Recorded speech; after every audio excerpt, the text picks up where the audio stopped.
وَإِذَا مَرِضْتُ فَهُوَ يَشْفِينِ.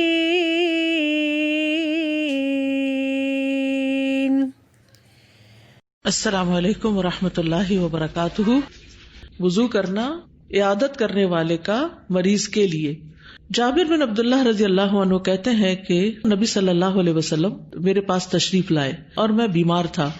آپ نے وضو کیا تو مجھ پر پانی ڈالا یا فرمایا اس پہ پانی ڈالو یہ. تو میں ہوش میں آ گیا. تو میں نے کہا میں کلالہ ہوں, کوئی میرا وارث اور نہیں ہے, تو میراث کی تقسیم کیسے ہوگی؟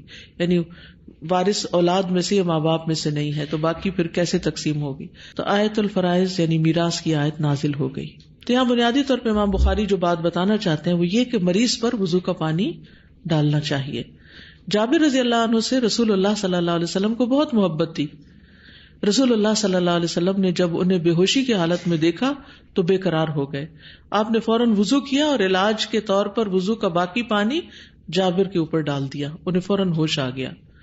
اس سے یہ پتہ چلتا ہے کہ مریض کے لیے وضو سے بچا ہوا پانی باعث شفا ہے, اور خاص طور پر اگر کسی کو نظر وغیرہ لگی ہو یا کوئی ایسی بے ہوشی کا ایسا سبب ہو.